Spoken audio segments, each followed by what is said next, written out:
There's a reason old-world survival still captures the imagination of historians and preparedness enthusiasts alike. Before the grid, before batteries, before backup generators, people endured wars, famines, blackouts, and brutal winters using knowledge so practical and so reliable that many of us have forgotten it even existed. If you're new here on the Legacy of Survival channel, make sure you subscribe, because everything we break down is meant to preserve the skills and stories that kept generations alive when everything around them fell apart. Now, let's start with a clean, sharp hook, because the next minute is worth your full attention. Ask any historian who has spent time reading journals from the 1800s, wartime testimonies, or accounts from off-grid communities. You'll see a pattern. The people who survived longest didn't rely on modern systems. They relied on methods that worked regardless of weather, politics, fuel, or luck. These skills weren't flashy. They weren't romantic. They weren't meant for entertainment. They were designed for one job: survival. And the more we study them, the more obvious it becomes that losing these methods has made modern society dangerously fragile.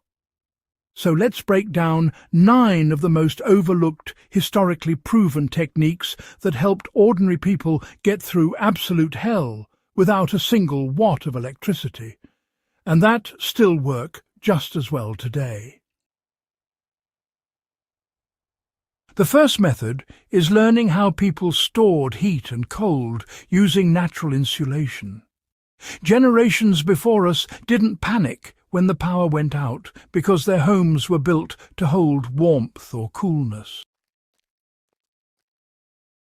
Thick walls of mud brick, rammed earth, sod, stone or timber with moss-packed gaps provided natural climate control.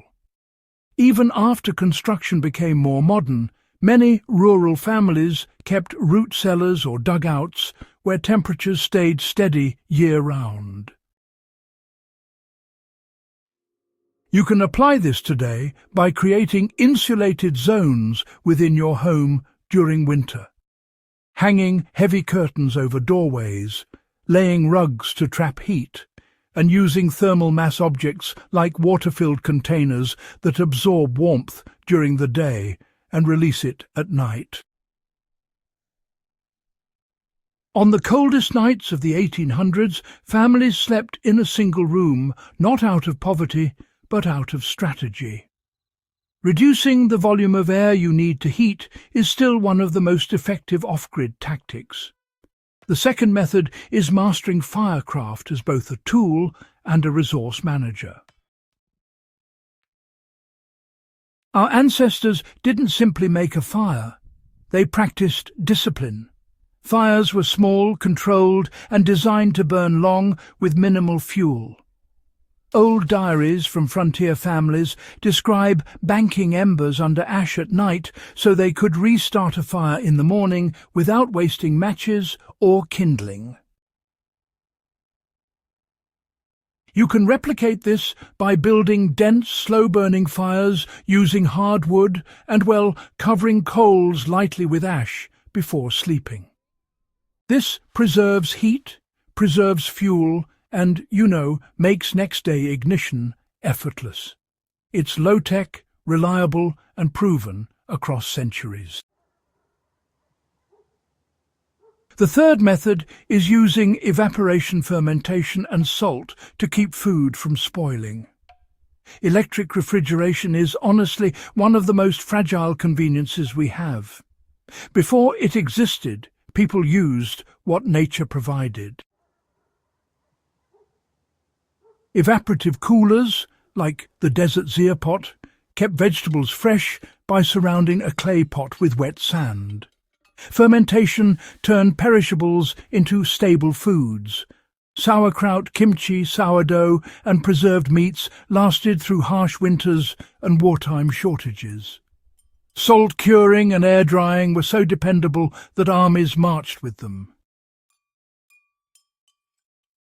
So, a modern person can apply this by making small batches of fermented vegetables, or perhaps drying meats in a low-heat smoker or air chamber. These skills, they really don't require electricity and, can keep calories available when stores go empty.